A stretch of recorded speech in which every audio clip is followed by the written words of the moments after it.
Walking செல்வதற்காக வீட்டிலிருந்து வெளியே வந்த தம்பதி காட்டு யானையை கண்டதும் பதறி அடித்துக் கொண்டு வீட்டுக்குள் ஓடிய சிசிடிவி காட்சி சமூக வலைதளங்களில் வைரலாகி வருகிறது. அந்த காட்சிகளை நாம் முதலில் பார்க்கலாம்.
கூடுதல் தகவலை செய்தியாளர் கார்த்திக் வழங்க கேட்கலாம். வணக்கம் கார்த்திக், இந்த சம்பவத்தினுடைய முழு பின்னணி என்ன சொல்லுங்க.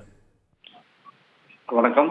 கோவை மாவட்டம் மேற்கு தொடர்ச்சி மலை அடிவாரமான மருதுமலை பாரதியார் பல்கலைக்கழகம் உள்ள பகுதியில அவ்வப்போது உணவு தேடி காட்டு யானைகள் கூட்டமாகவும் இதுபோன்று ஒற்றை யானையாகவும் வரக்கூடிய சூழல் அண்மை காலமாக காணப்பட்டு வருகிறது. இந்த சூழல்ல சனிக்கிழமை நேற்று இரவு மருதுமலை அருகே பாத்தீங்கன்னா ஒரு வீட்டு அருகே ஒற்றை காட்டு யானை நின்று இருக்கு. அந்த வீட்டில் இருப்பவருக்கு அதை பத்தி தெரியாம வெளியே வந்திருக்காங்க. வெளியே வந்த போது யானை அவர்களை விரட்ட வந்திருக்கும் போது யானையை பார்த்தவுடன் அவங்க அலறி எடுத்து உள்ளே செல்லக்கூடிய காட்சிகள் சிசிடிவில பதிவாயிருக்கு. அந்த காட்சிகள் இப்போது சமூக வலைதளங்கள்ல வேகமா பரவிட்டு வருகிறது.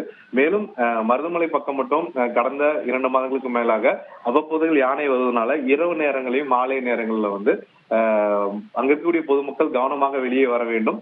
வனவிலங்குகள் அதாவது யானை சிறுத்தை போன்றவை தென்பட்டால் உடனடியாக வனத்துறைக்கு தகவல் கொடுக்க வேண்டும் என வனத்துறை தரப்புல சொல்லியிருக்காங்க.